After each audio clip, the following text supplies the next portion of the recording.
السلام علیکم ورحمۃ اللہ۔ پیارے بھائی، آپ نے یہ ویڈیو بھیجی ہے اور اس پر آپ نے لکھا کہ یہ مماتی بھی منکرین حدیث بن گئے۔ میرے بھائی، بنتا تو وہ ہے جو پہلے نہ ہو۔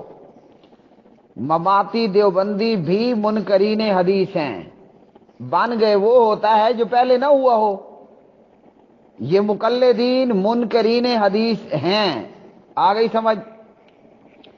یہاں بعض مقلدوں نے کیا کیا؟ بعض مقلدین نے شریعت کے اندر اضافہ کر دیا، جیسے البریلویہ، جہاں مرضی آیا شریعت کے اندر ویلڈنگ پلانٹ لیا اور ویلڈنگ کرنا، اضافہ کرنا شروع کر دیا۔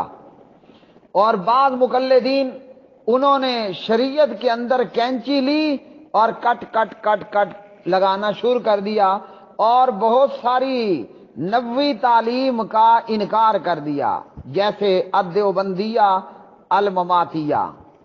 یہاں یہ سمجھ لیجئے، میں بحمد اللہ تعالی، اللہ کے حمد اور اللہ کے فضل اور اللہ کی نصرت کے ساتھ یہ کہتا ہوں، علی وجہ البصیرت یہ کہتا ہوں انشاءاللہ، کہ جتنے بھی گمراہ ہیں ان کے اندر ایک قدر مشترک ہے، ایک خصلت ان کے اندر سیم ہے۔ گمراہوں کے اندر ایک عادت سب گمراہوں کو آپس میں ملاتی ہے، میچنگ کرتی ہے، وہ ہے انکار حدیث۔ آپ نے یہ جو ویڈیو بھیجی ہے انکار حدیث کے تعلق سے، اس ویڈیو کے اندر جو شخص بیان کر رہا ہے، میرے حافظے کے مطابق اس کا نام ہے خضر حیات بکھروی۔ میں ڈیرہ اسماعیل خان میں ہوں اور یہ بکھر کے کسی علاقے کا ہے۔ یہ خضر حیات بکھروی، یا اللہ رحم فرمائے اگر مجھے نسیان ہو رہا ہے تو وہ اور بات ہے، میں اس کی وائس بھی آپ لوگوں کو سنا دیتا ہوں۔ پہاڑ سے اپنے آپ کو گرانے کی کوشش کی اور جبریل نے آ کر تو یہ ہے دیوبندی مماتی خضر حیات بکھروی، ضلع بکھر کا کہیں کا رہنے والا۔ اس شخص سے سوال ہوا اور یہ اہل الحدیث کو اور اہل حدیث کو آل حدیث بول رہا ہے۔ بہرحال یہ کہتا ہے کہ جو ہم ہیں یعنی مقلدین ہیں، اپنے متعلق یہ کہتا ہے کہ ہم قرآن کو مقدم رکھتے ہیں اور حدیث کو مؤخر کرتے ہیں، یا جو اس کے الفاظ اس کی وائس کے اندر موجود تھے۔ اور اہل حدیث کے تعلق سے کہا کہ اہل حدیث، میں اپنے لفظوں میں اس کے الفاظ کو بیان کر رہا ہوں، اہل حدیث حدیث کو مقدم کرتے ہیں اور قرآن کو مؤخر کرتے ہیں، یعنی حدیث پہلے نمبر پر اور قرآن دوسرے نمبر پر لے کر آتے ہیں۔ تو اس کی اہل الحدیث کے تعلق سے یہ غلط فہمی ہے۔ اس نے اہل حدیث کو پہچانا ہی نہیں ہے اور یہ اہل الحدیث کے تعلق سے لب کشائی کرنا اس نے شروع کر دیا۔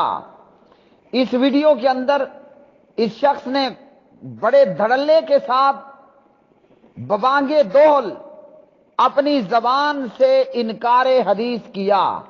دوسرے لفظوں کے اندر یہ مقلدین اینڈ پارٹی، یہ منکرین حدیث ہیں، یہ مماتی لوگ، دیوبندی، مماتی، اشاعتی، پتھری، پنجبیری، یہ سب ان کے نام ہیں۔ یہ کہتے ہیں ہم دیوبندی ہیں، حیاتی کہتے ہیں ہم دیوبندی ہیں۔ ان میں یہ رولا لفڑا بھی موجود ہے، وہ کہتا ہے میں دیوبندی ہوں حیاتی، مماتی کہتے ہیں نہیں ہم دیوبندی ہیں، وہ دیوبندی نہیں ہیں۔ بلکہ یہ خضر حیات صاحب بکھروی اپنے دیگر دیوبندی حیاتی بھائیوں کو کہتا ہے، وہ کیا کہتے ہیں، لکھڑ پارٹی کے پتہ نہیں لجڑ پارٹی، کوئی اس طرح کا اس نے نام بھی ان کا رکھا ہوا ہے۔ تو یہ سراسر انکار حدیث ہے۔ اب اہل الحدیث کے حوالے سے سن لیجئے، الحمدللہ ہم قرآن بھی مقدم رکھتے ہیں، حدیث بھی مقدم رکھتے ہیں۔ ہمارے نزدیک قرآن پاک بھی وحی الہی ہے اور حدیث پاک بھی وحی الہی ہے۔ قرآن اللہ کا کلام ہے اور حدیث وہ حدیث نبی علیہ الصلوۃ والسلام کا فرمان ہے، مگر حدیث بھی اللہ کی وحی ہے اور قرآن مجید بھی اللہ کی وحی ہے۔ ہم دونوں کو وحی الہی مانتے ہیں۔ قرآن مجید کی باقاعدہ تلاوت ہوتی ہے اور حدیث پاک کی قرآن پاک کی طرح تلاوت نہیں ہوتی۔ اور یہ کوئی پہلا مماتی نہیں ہے جو صحیح بخاری پہ گرنیڈ گولہ بارود سے اپنی زبان سے فائرنگ کر رہا ہے۔ اس سے پہلے بھی مقلدین بیسیوں گزر چکے ہیں۔ مثلا قریب میں ایک مقلد مماتی اشاعتی پتھری پنجپیری احمد سعید خان چت روڈ گڑی، جس نے باقاعدہ جرت کر کے صحیح بخاری کے خلاف ایک کتاب لکھ ڈالی۔ اللہ بھلا کرے ہمارے بھائی عمر صدیق صاحب حافظہ اللہ تعالی کا، کہ اس مماتی احمد سعید چتروڑ گھڑی ملتانی کو زندگی کے آخری دنوں میں کئی ایام جیل کی کال کوٹھڑی میں گزارنے پر مجبور کر دیا۔ تو اب یہ شخص کہتا ہے کہ حدیث صحیح کی تعریف کیا ہے؟ بندہ پوچھے کہ حدیث صحیح کی تعریف اس نے متعین کرنی ہے یا حدیث کے ائمہ کرام رحمہ اللہ تعالی نے؟ اور اس حدیث کی تعریف کو لے کر مسئلہ کیا بیان کرتا ہے کہ جو حدیث قرآن کے خلاف ہوگی، جو حدیث قرآن سے تعارض کرے گی، جن احادیث کے اندر تعارض ہوگا، تو یہ مقلدین کا ایک موٹا اصول ہے۔ وہ قرآن کے متعلق بھی ہے، حدیث کے متعلق بھی ہے۔ اذا تعارضا تساقطا، جب دو آیتیں دو حدیثیں آپس میں ٹکرا جائیں نا تو دونوں کا حکم ختم ہو جاتا ہے۔ بندہ پوچھے اللہ کی وحی میں بھی تعارض ہوتا ہے؟ نعوذ باللہ، اللہ تعالیٰ کبھی کچھ کہے کبھی کچھ کہے، اللہ کی بات میں تعارض ہو سکتا ہے؟ پھر کہتا ہے جو حدیث قرآن سے تعارض کرے، تو نبی علیہ الصلوۃ والسلام کی حدیث کہاں سے تھی؟ آئیے قرآن سے پوچھ لیتے ہیں۔ اعوذ باللہ من الشیطان الرجیم، وما ينطق عن الهوى ان هو الا وحی یوحى علمه شدید القوى ذو مرۃ فاستوى وهو بالافق الاعلی۔ یہ سورہ النجم کی آیات بینات تھیں۔ اللہ رب العالمین فرماتے ہیں پیغمبر اپنی خواہش سے نہیں بولتا، پیغمبر اپنی خواہش سے نہیں بولتا، وہ وہی ہی تو ہے جو بھیجی جاتی ہے۔ یعنی نبی علیہ السلام اگر بولتے ہیں، آپ لب کشائی کرتے ہیں تو کب؟ جب حکم ربی ہوتا ہے۔ تو نبی علیہ السلام کی حدیث کیا ہوئی؟ وہی ہوئی۔ اور عبداللہ بن عمر رضی اللہ تعالی عنہما سے ابو داود میں نبی علیہ السلام نے کیا فرمایا؟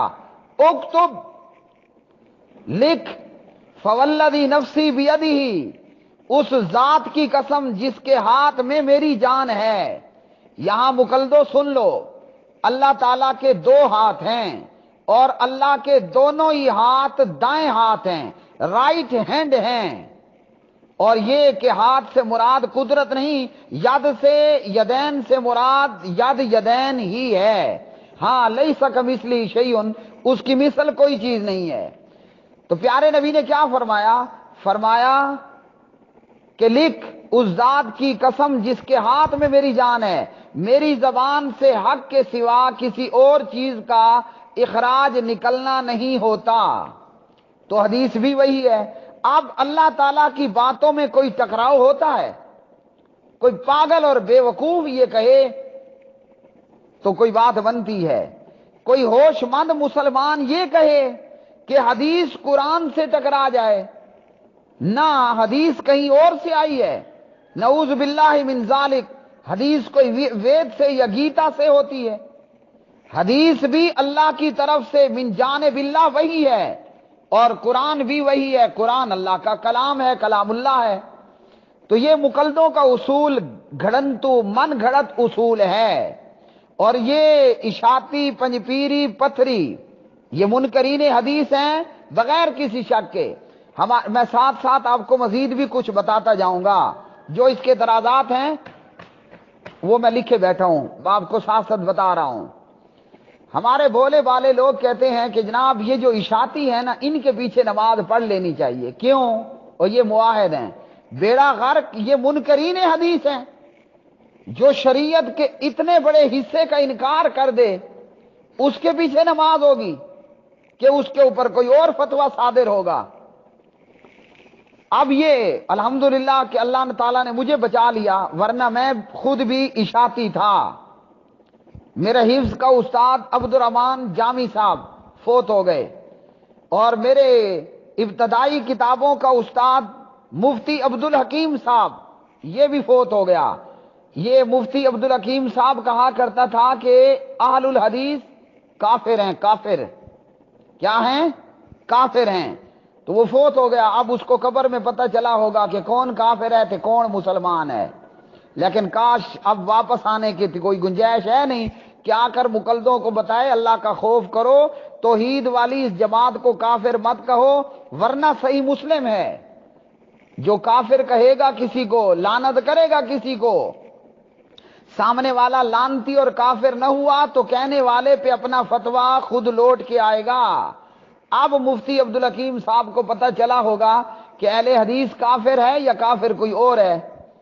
تو یہ لوگوں کا یہ عقیدہ کہ جناب حدیث قرآن سے ٹکرا جائے، اور اس کے لیے اس نے سیمپل جو دیے ہیں وہ بخاری پر فائرنگ کر کے کہ نبی علیہ السلام فرماتے ہیں میں شک میں تھا، میں پریشان حال تھا، میرا دل پریشان تھا، اور جبرائیل آ کر تسلیاں دیتے ہیں. تو میرے پیارے بھائی، ایمان بڑھتا بھی ہے، ایمان کم بھی ہوتا ہے، ایمان مزید وقت کے ساتھ ساتھ ترقی بھی پاتا ہے. تو یہ نبی علیہ السلام کا یہ حال، یہ کیفیت، اور جبرائیل کا آپ کو آ کر تسلیاں دینا، یہ آمن الرسول بما انزل الیہ من ربی کے خلاف ہو نہیں ہے. ایمان آ چکا نا، ایمان آنے میں تو کم کوئی شک نہیں. اب اس ایمان کی ترقی ہو رہی ہے، ساتھ ساتھ اس ایمان کی ترقی ہو رہی ہے. کیسے؟ جناب ابراہیم علیہ السلام کے پاس ہم چلے جاتے ہیں، ہم صدقے واری جائیں اللہ کے قرآن پر. ہم جناب ابراہیم علیہ السلام کے پاس جاتے ہیں اور جا کر دیکھ لیتے ہیں کہ آیا ایمان ترقی پاتا ہے یا نہیں پاتا. ایمان ترقی کی منزلیں طے کرتا ہے کہ نہیں کرتا ہے. وہ کچھ اس طرح ہے. ابراہیم علیہ السلام مومن تھے نا، کوئی شک نہیں. یہ بخاری پر اعتراض کر رہا ہے کہ جبریل پیغمبر کو آ کر تسلیاں دیتا ہے، تو یہ تو آمن الرسول بما انزل الیہ من ربی کے خلاف ہو گیا. خلاف نہیں ہوا. صحیح بخاری یا کوئی بھی صحیح حدیث وہ قرآن سے ٹکر نہیں لے رہی. ٹکر تو مقلدوں کے دماغ میں ہے. تقلید کا وہ ناسور، تقلید کا وہ کیڑا، تقلید کا وہ کینسر، ارے مقلدو تقلید کا وہ پینڈکس ہے جو تمہارے دماغ میں چوٹیں لگا رہا ہے. اور جناب خضر حیات بکھروی آپ نے سمجھایا کہ حدیث قرآن سے ٹکر لے رہی ہے. میں کہتا ہوں اللہ کی قسم، ورنہ جو لوگ اہل حدیث ہو جاتے ہیں، جیسا کہ اہل حدیث ہونے والے جب ہوتے ہیں اور دماغ سے تقلید کا وہ جو کینسر ہے وہ نکل جاتا ہے، پھر حدیث قرآن سے ٹکر نہیں مارتی. حدیث قرآن سے ٹکر تب مارتی ہے جب بندے کے دماغ میں تقلید کا کیڑا ہو، پھر اس کو لگتا ہے کہ یہ ٹکریں مار رہی ہے. نہیں تو اللہ کے قرآن سے حدیث ٹکر مارے گی؟ تمہارے دماغ میں ٹکریں موجود ہیں. اچھا جی، بخاری کی اس روایت کا کہ جبریل علیہ السلام آپ کو آ کر تسلیاں دیتے ہیں. اب ابراہیم علیہ السلام مومن تھے نا، تھے. تو قرآن مجید نے ہمیں کیا بتایا؟ وَإِذْ قَالَ إِبْرَاهِيمُ رَبِّ أَرِنِي كَيْفَ تُحْيِي الْمَوْتَى. ابراہیم نے کہا علیہ السلام، اے میرے رب مجھے دکھا تو مردوں کو زندہ کیسے کرے گا. اب کیا ابراہیم علیہ السلام ایمان نہیں رکھتے تھے کہ اللہ تعالیٰ نے مردوں کو زندہ کرنا ہے؟ خضر حیات بکھروی صاحب اینڈ مقلدین کمپنی کیا ابراہیم علیہ السلام کو ایمان نہیں تھا کہ اللہ ہی مردوں کو زندہ کرے گا؟ اگر تھا تو کیوں کہہ رہے کہ مجھے دکھا مردے کیسے زندہ کرے گا؟ آئیے اللہ نے کیا کہا، قال اولم تؤمن، قال اولم تؤمن، اللہ تعالیٰ نے کہا کیا تو اس پر ایمان نہیں لایا؟ ابراہیم تیرے سوال کرنے کا کیا مقصد؟ کیا تو نہیں مانتا کہ اللہ ہی مردوں کو زندہ کرے گا؟ ابراہیم کہتے ہیں قال بلا ولکن لیطمئن قلبی، لوگوں یہ میں آپ کو ترجمے سے پہلے بتا رہا ہوں، لوگوں حال یہ ہے کہ یہ مقلد قرآن کے بھی انکاری ہیں، یہ قرآن سے بھی جاہل ہیں، یہ قرآن سے بھی ناواقف ہیں۔ اگر بخاری پر اعتراض کیا تو نعوذ باللہ کرو اب اللہ کے قرآن پہ اعتراض۔ ہم جانتے ہیں کہ اللہ مردوں کو زندہ کرے گا، ابراہیم نہیں جانتا تھا علیہ السلام، کیوں کہہ رہا ہے؟ اللہ نے پوچھا کیا تو اس پر ایمان نہیں لایا؟ جناب ابراہیم کہتے ہیں کیوں نہیں، ایمان تو میں لایا ہوں، لیکن میں کل بھی اطمینان چاہتا ہوں، عین الیقین چاہتا ہوں، آنکھوں دیکھا ویڈیو لائیو منظر چاہتا ہوں۔ پھر آگے اللہ نے جو واقعہ بیان کیا، فَخُذْ أَرْبَعَةً مِّنَ الطَّيْرِ فَصُرْهُنَّ إِلَيْكَ، یہ وہ ترجمہ ہے جو میں نے مفتی عبدالحکیم سے پڑھا تھا، ثُمَّ اجْعَلْ عَلَىٰ كُلِّ جَبَلٍ مِّنْهُنَّ جُزْءًا ثُمَّ ادْعُهُنَّ يَأْتِينَكَ سَعْيًا وَاعْلَمْ أَنَّ اللَّهَ عَزِيزٌ حَكِيمٌ۔ اللہ تعالیٰ نے فرمایا پھر 4 پرندے لے لے اور ان کے ٹکڑے ٹکڑے کر دے، ان کا ایک ایک ٹکڑا ہر پہاڑ پر رکھ دے، پھر ان کو بلا، وہ تیرے پاس دوڑتے چلے آئیں گے، اور جان لے کہ بے شک اللہ تعالیٰ غالب خوب حکمت والا ہے۔ تو کیا معلوم ہوا، ابراہیم علیہ السلام ایماندار تھے لیکن مزید شرع صدر چاہتے تھے، مطلب عین الیقین چاہتے تھے، آنکھوں دیکھا حال چاہتے تھے۔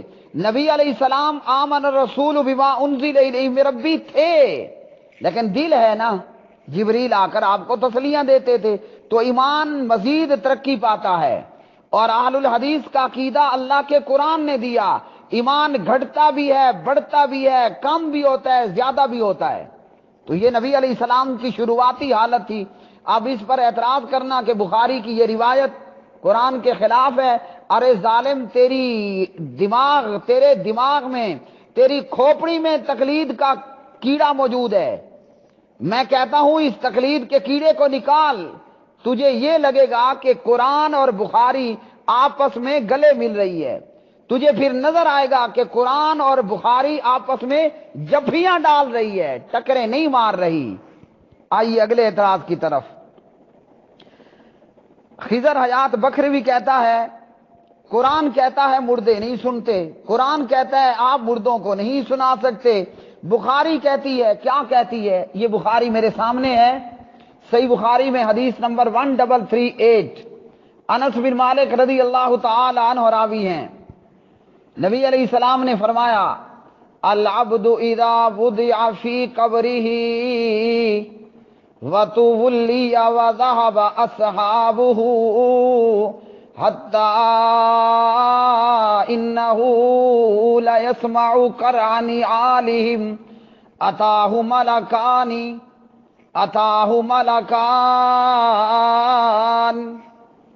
جب بندے کو قبر میں رکھ دیا جاتا ہے، جب بندے کو قبر میں رکھ دیا جاتا ہے، آنے والے پلٹتے ہیں، واپس کو جاتے ہیں، یہ بندہ جاتے ہوں کی جوتیوں کا کھسکار، جوتیوں کی آواز، جوتیوں جاتے ہوئے لوگوں کی جوتیوں کی آہٹ کو سنتی ہے۔ کون؟ میت، کون؟ مردہ۔ اب یہاں میرے بھائیوں بریلوی آگے نکل گئے، تبلیغی آگے نکل گئے، انہوں نے کہا مردہ دیکھتا بھی ہے۔ خضر حیات بکھروی کی طرح ہی تبلیغی دیوبندی مقلد کہتا ہے فضائل اعمال میں، جب مردے کسی بابے کی قبر پر آئیں نا تو سر کی بجائے پاؤں کی طرف سے آئیں، کیوں؟ تاکہ قبر والے کو آنے والے کے دیکھنے میں دشواری نہ ہو۔ وہ آگے نکل گیا، ویلڈنگ مشین لگا کر شریعت میں ویلڈ کر دیا، اور مماتی نے کینچی لگا کر کٹ لگا دیا۔ وہ یہاں تک نہیں رہا کہ صرف جوتیوں کی آواز آہٹ سنتا ہے، اس نے کہا مردہ دیکھتا بھی ہے۔ بعض مقلدوں نے ویلڈنگ پلانٹ لگا رکھا ہے، جب مرضی آتی ہے شریعت میں اضافہ کر دیا، اور ان مماتی مقلدوں نے اپنے پاس بڑے بڑے کٹر اور کینچیاں لے رکھی ہیں، یہ قرآن اور حدیث کی ٹکریں کروا کے حدیث کو پرے کرتے ہیں، اور بخاری کے خلاف احمد سعید چتروڑ گڑی کی طرح جس کا گندا اور برا حشر ہوا، یہ بخاری پر کیچڑ اچھالنے، حدیث رسول صلی اللہ علیہ وسلم پہ اعتراضات کر کے مجروح کرنے کی ناکام کوشش رکھتے ہیں۔ یاد رکھ لو، اہل حدیث کا بچہ بچہ موجود ہے، تمہارے دجل کو دنیا کے سامنے لے آ کر رہے گا۔ اب یہاں ہے کہ مردہ جوتیوں کی آہٹ سنتا ہے، قرآن کہتے ہیں نہیں سنتا، تو سامنے پوچھنے والے نے بھی پوچھ لیا کہ جناب قرآن میں تو ہے کہ اللہ تعالیٰ جس کو سنانا چاہے، کہا کہ یہ چاہت ہے، یہ قانون نہیں ہے، یہ پتہ نہیں کیا کہا، چاہت ہے مگر پوری نہیں ہوئی۔ تو اللہ تعالیٰ نے مردے کو جوتیوں کی آواز سنائی اور سناتا ہے، نہیں تو خضر حیات اور مماتی جب جائیں گے نا قبر میں، یا مفتی عبدالحکیم گیا یا عبد الرحمان جامی صاحب گیا، انہوں نے سن لیا ہوگا کہ اوہو ہمیں دفن کرنے والے جا رہے ہیں، لیکن اب اوپر مماتیوں کو بتانے جتنی گنجائش نچتا، تو اس وقت کی پریشانی سے آج مان لو کہ اہل الحدیث نے درست کہا ہے۔ اب مردہ کیسے سنتا ہے؟ حدیث نے کہا کہ مردہ سنتا ہے جوتیوں کی آہٹ، اور قرآن کہتا ہے نہیں سنتا، تو قرآن نے یہ کہا کہ تو نہیں سنا سکتا نا۔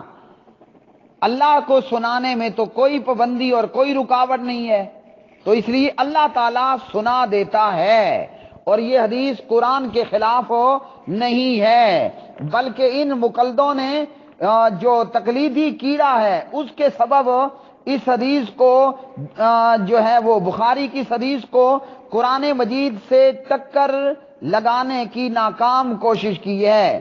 آئیے ہم اللہ کے قرآن سے پوچھ لیتے ہیں، قرآن مجید ہمیں کیا کہہ رہا ہے، کہ مردہ سنتا ہے کہ مردہ نہیں سنتا ہے۔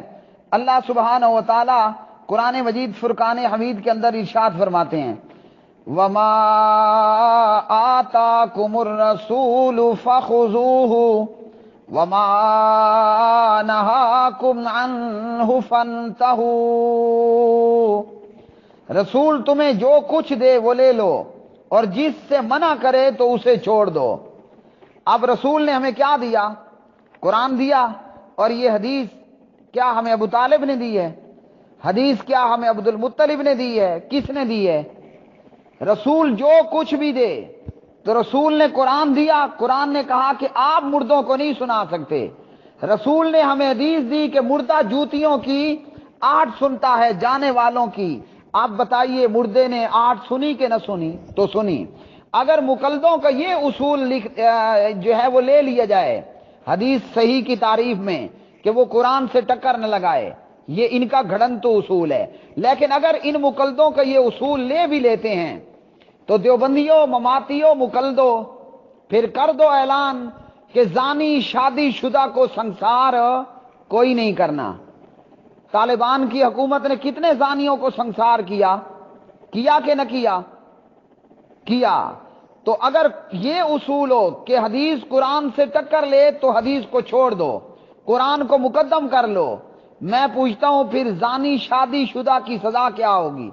قرآن نے تو رجم نہیں بتایا، قرآن مجید نے تو زانی کی سزا رجم نہیں بتائی، آیات موجود تھی، وہ اس آیت کی تلاوت منسوخ ہو گئی۔ آج ان 30 پاروں میں زانی کو رجم کرنا، شادی شدہ زانی، ایسی کوئی آیت تلاوت میں موجود نہیں ہے۔ قرآن کیا کہتا ہے زانی کے حوالے سے؟ الزانیۃ والزانی فاجلدوا کل واحد منہما 100 جلدہ۔ الزانیۃ والزانی فاجلدوا کل واحد منہما 100 جلدہ۔ یہ پارہ نمبر 18 ہے، سورہ النور ہے، اور اس کی دوسری نمبر آیت ہے، زانیہ عورت اور زانی مرد ان دونوں میں سے ہر ایک کو تم 100 کوڑے مارو۔ تو اب مقلدو مماتیو کرو نہ انکار کہ شادی شدہ زانی کو سنسار نہیں کرنا، جبکہ نبی علیہ الصلوۃ والسلام نے شادی شدہ زانی کے لیے سنسار کرنا بھی بتلایا اور پریکٹیکل میں سنسار کروایا بھی۔ جو شادی شدہ ہے اسے سنسار کر کے پتھر مار مار کے ہلاک کر دینا۔ حدیث ہے صحیح مسلم میں، حدیث نمبر ہے 1690 1690، ابو داود کے اندر ہے 4415 4415، جامع ترمذی کے اندر ہے 1434 1434، ابن ماجہ کے اندر ہے 2550 2550۔ اب مماتی کرے گا انکار کہ جناب یہ تو قرآن کے خلاف ہے، یہ تو قرآن سے ٹکر لے رہی ہے، حالانکہ قرآن کی آیات میں کوئی ایسی آیت تلاوت نہیں کی جاتی آج کہ اس آیت کی تلاوت منسوخ ہو گئی کہ جس میں بتایا گیا ہو کہ زانی شادی شدہ کو سنسار کرنا ہے۔ نمبر 2، ایک اور لطیفے کی طرف چلتے ہیں۔ یہ خضر حیات بکروی مماتی کہتا ہے جو حدیث قرآن سے ٹکرا جائے، تعارض کر لے ہیں، ٹکرے مارے، تمہارے دماغ میں تقلید کا کیڑا ہے جو تمہیں بخاری قرآن کو ٹکرے مارتی ہوئے نظر آتی ہے، دماغ سے تقلید نکال دو۔ اللہ سبحانہ و تعالی کی قسم قسم قسم قسمم باللہ، قرآن سے بخاری ٹکر نہیں مارے گی۔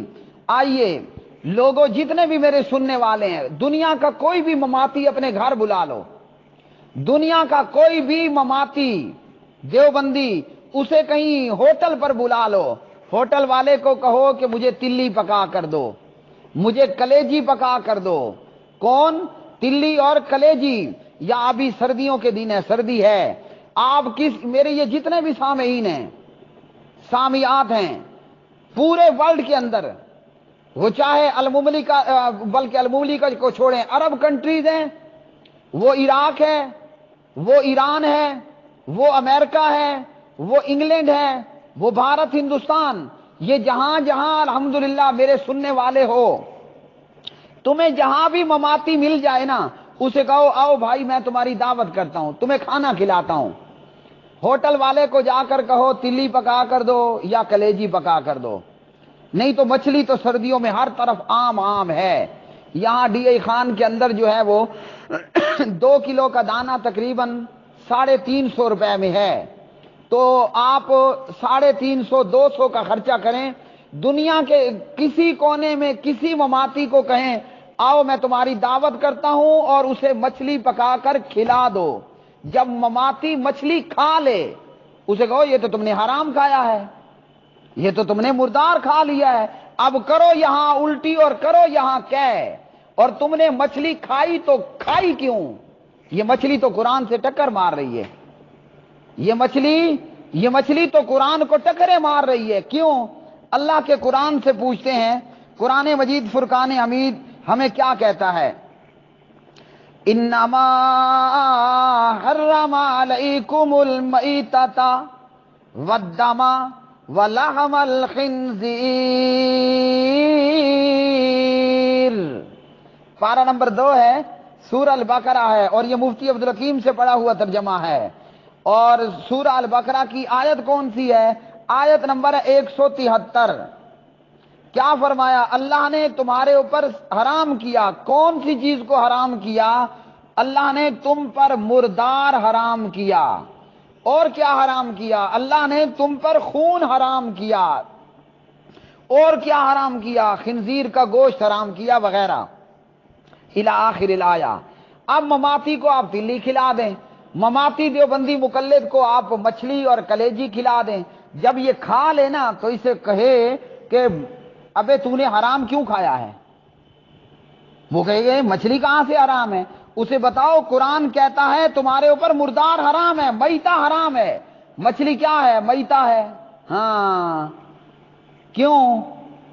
کہ مماتی نے اس کا ذبح کیا تھا بسم اللہ واللہ اکبر یا اللہ اکبر پڑھ کے، یا دکاندار نے مچھلی ذبح کی تھی نہیں کی تھی تو یہ تو میتہ ہے، اور میتہ مردار قرآن کہتے ہیں حرام۔ اور اب مچھلی کھائی تو مچھلی کہاں سے حلال ہے؟ مچھلی کچھ یوں حلال ہے، صحابہ کرام اور یہ حدیث نے حلال بتائی ہے۔ قرآن کی اصطلاح میں تو مردار حرام ہے، قرآن کی اصطلاح میں تو تلی اور کلیجی حرام ہے۔ صحابہ کرام نے پوچھا ہم سمندر میں ہوتے ہیں، سمندر کا پانی پاک ہے؟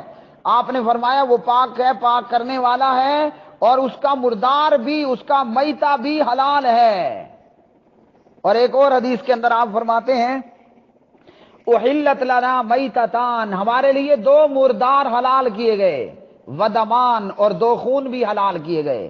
یہ جو دو مردار ہیں نا، ایک ہے مچھلی اور ایک ہے ٹڈی، اور یہ جو دو خون ہیں، ایک ہے تلی اور ایک ہے کلیجی، دونوں خون ہیں، تلی کلیجی دونوں خون ہیں۔ مچھلی ٹڈی دونوں میتہ، دونوں مردار ہیں۔ قرآن کہتا ہے یہ میتہ حرام ہے، اور مماتی دیوبندی خضر حیات صاحب نے بھی سردیوں میں کئی دفعہ مچھلی کھا لی ہوگی۔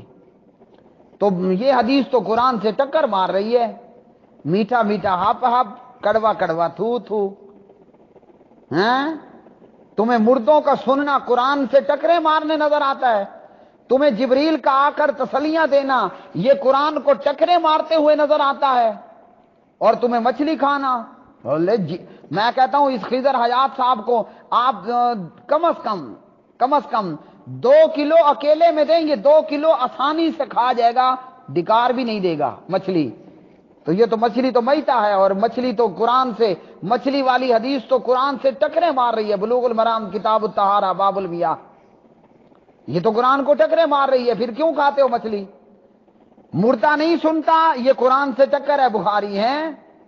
پیغمبر کو تسلیاں، یہ قرآن سے ٹکر ہے۔ آپ بتاؤ آمن الرسول بما انزل الیہ من ربی، اور ابراہیم کیسا ہے؟ مجھے دکھا کہ اے اللہ تو مردوں کو کیسے زندہ کرے گا۔ اب تو قرآن تمہارے تقلیدی دماغ کے کیڑے کے مطابق یہ تو قرآن سے ٹکر نہیں مار رہا، اب قرآن کا بھی انکار کر دو، ہیں قرآن کا بھی انکار کر دو نا، کہ ابراہیم علیہ السلام اللہ سبحانہ و تعالیٰ سے فرما رہے ہیں ارینی کیف تحیی الموتیٰ، مجھے دکھا آپ مردوں کو زندہ کیسے کرو گے۔ اور آمن الرسول بما انزل الیہ من ربی، اللہ نے بھی پوچھ لیا، جو بات میں کہہ رہا ہوں میں نے اللہ کو پڑھا، اللہ نے یہ پوچھ لیا اولم تؤمن۔ اب تو آمن الرسول میں اور ارینی کیف تحیی الموتیٰ میں مقلد مماتی کے اصول مطابق تو ٹکریں آ گئی ہیں نا۔ آمن الرسول کا بھی انکار کر دو اور ارینی کیف تحیی الموتیٰ کا بھی انکار کر دو، پیچھے کیا بچے گا؟ ککھ بھی باقی نہیں رہنا تمہارا، اور نہ تمہارا کچھ ککھ باقی ہے۔ تو بھائیو، الغرض یہ کہ یہ اہل حدیث کے خلاف پراپیگنڈا کرنے والے، اور الحمدللہ اہل حدیث اللہ کے قرآن کو بھی مقدم رکھتے ہیں، محمد الرسول اللہ کے فرمان کو بھی مقدم رکھتے ہیں، دونوں ایک دوسرے کے لیے لازم و ملزوم ہیں۔ قرآن بھی وحی الہی ہے، حدیث بھی وحی الہی ہے۔ قرآن کلام اللہ ہے، قرآن کی تلاوت ہوتی ہے، حدیث کی تلاوت نہیں ہوتی، حدیث فرمان رسول اللہ ہے صلی اللہ علیہ وسلم۔ ظالم کہتا کیا ہے؟ بخاری تو 3 صدی میں آئی ہے، یہ آخری بات، پھر بات ختم کرتا ہوں۔ بخاری کب آئی ہے؟ 3 صدی میں۔ ارے ظالم، ایران کا شیعہ اگر انکار کر دے کہ قرآن کو جمع تو ابو بکر اور عمر نے اور عثمان نے کیا، نعوذ باللہ قرآن کا اعتبار نہیں، ظالم تو کیا جواب دے گا؟ اگر وہ تجھے یہ کہیں یہ صحیح بخاری باب جمع القرآن ہے، یہ صحیح بخاری باب جمع القرآن، یمامہ کی جنگ میں بہت سارے قرآن کے حافظ اور قاری شہید کر دیے گئے، تو صحابہ نے باہم مشورہ کیا، خلفائے راشدین نے، اور قرآن پاک کو لے کر ایک جگہ جمع کیا گیا۔ پھر حضرت عثمان رضی اللہ عنہ اپنے دور میں اس کو باقاعدہ ایک مصحف کے اندر ترتیب دیتے ہیں۔ تو کل کو اگر خمینی کی اولاد یہ انکار کر دے کہ قرآن تو بعد میں جمع کیا گیا، تو کیا تو کہے گا لو جی قرآن سے بھی چھٹی؟ وہ جیسے ایک بدبخت مسلمینی ہوا، پھر اہل قرآن ہوا، پہلے 3 نمازیں تھی، پھر کہنے لگا ہماری ایک نئی باجی آئی ہے، انہوں نے کہا 3 نمازیں بھی کوئی نہیں ہے، سرے سے نمازوں سے چھٹی۔ اگر تو بخاری پہ اعتراض کرتا ہے یہ 3ری صدی میں آئی ہے فلاں میں، تو اگر ایران کا شیعہ قرآن پہ اعتراض کر دے کہ قرآن تو سالوں بعد عثمان نے جمع کیا رضی اللہ عنہ، کیا پھر قرآن سے بھی تو انکاری ہو جائے گا؟ صحابہ کرام نے جس طرح اللہ کے نبی سے سن کر قرآن لکھا، اسی طرح صحابہ کرام نے حدیث لکھی، اور آپ صلی اللہ علیہ وسلم نے خود کہا اکتبوا لابی شاہ، یہ ابو شاہ کو لکھ کے دو۔ صحابہ نے لکھی، نبی کی اجازت سے، نبی کے حکم سے حدیث لکھی۔ امام بخاری تو پیغمبر کے ان پھولوں کو ایک جگہ لے کر صحیح سندوں کے ساتھ جمع کر دیتے ہیں، ورنہ پیغمبر کے منہ مبارک سے نکلے ہوئے پھول، یہ کوئی امام بخاری نے اس وقت پودے لگا لگا کر حدیثیں بنائی نہیں ہیں۔ ظالموں، امام بخاری نے حدیث کو جمع کیا، امام مالک بن انس نے حدیث جمع کی، امام مسلم نے حدیث جمع کی، اور کوفے والے سوائے تکوں تڑلوں اور دھڑلوں کے اور ان کا کوئی اور کام نہیں تھا۔ تو محدثین نے حدیث کو جمع کیا، حدیث کو بنایا نہیں بیٹھ کر۔ پیغمبر کے یہ پھول ایک چمن، ایک گلدستہ بنا کر اکٹھا کر دیا، اور یہ کام صرف حدیث کے حوالے سے ہی نہیں ہوا۔ بخاری بابو جمع قرآن کہتی ہے یہ کام قرآن کے حوالے سے بھی ہوا۔ کسی کے سینے میں کچھ آیات اور صورتیں تھیں، کسی نے پتھر پر، پتوں پر، چمڑوں پر قرآن لکھا ہوا تھا۔ عمر نے، ابو بکر نے، عثمان نے رضی اللہ عنہم کیا کیا؟ سینوں میں موجود، چمڑوں پہ موجود، کاغذوں، پتوں پہ، پتھروں پہ لکھا قرآن موجود، ایک جگہ اکٹھا کر دیا۔ تو صحابہ نے اور اہل خلفائے راشدین نے قرآن کی آیات اور سورتوں کو لے کر جمع کر دیا، اور امام مالک بن انس نے، اور امام ابو عبداللہ محمد بن اسماعیل، امام بخاری نے، اور امام محمد بن ادریس، امام شافعی نے، اور امام احمد بن حنبل رحمہم اللہ تعالی نے قرآن کے بعد حدیث کو جمع کر دیا۔ حدیث بنائی نہیں گئی، قرآن بنایا نہیں گیا، جمع کیا گیا، جمع کیا گیا۔ اس لیے بخاری اگر 1000 صدیوں بعد بھی لکھی جاتی نا، بخاری بخاری تھی، اور مقلدوں کو تو ویسے بخاری سے بخار ہوتا ہے، اور بخار بھی ملیریا کا، جس میں گندے گندے مچھر آ کر کاٹ لیتے ہیں۔ تو یہ منکرین حدیث ہیں، اور ہر قسم کے یہ مقلد گمراہ ہیں، وہ چاہے حیاتی ہو، مماتی ہو، چشتی ہو، قادری ہو، سہروردی ہو، بغیر وردی ہو، جو بھی بھلا ہو، سب گمراہ ہیں۔ اور تقریباً گمراہوں کے اندر یہ قدر مشترک ہے کہ انکار حدیث ہوگا ان کے ہاں، وہ منکرین حدیث ہوں گے، اور انہی ظالموں کے متعلق وہ وعیدیں ہیں کہ وہ ٹیک لگا کے بیٹھا ہوگا، وڈا ڈیڈ لیے، بڑا پیٹ لیے، اور کہے گا حدیث کو پرے کرو، قرآن کافی ہے۔ تو تجھے معلوم ہے کہ انک لا تسمیع الموتیٰ، اور محمد الرسول اللہ صلی اللہ علیہ وسلم کو نہیں پتا تھا کہ قرآن میں یہ آیت بھی ہے، اور اس کے باوجود پیغمبر نے کہا حتی انہ لیسمع قرآن عالم۔ اللہ تعالیٰ ان مقلدین کے فتنوں سے لوگوں کو بچائے، اور باری تعالیٰ جو ہدایت کے قابل ہیں ان کو ہدایت عطا فرمائے۔ وآخر دعوانا ان الحمد للہ رب العالمین۔ واٹس ایپ پر ہم سے جڑنے کے لیے 00923127974052۔ آپ کا بھائی حافظ محمد اقبال سلفی ڈیروی۔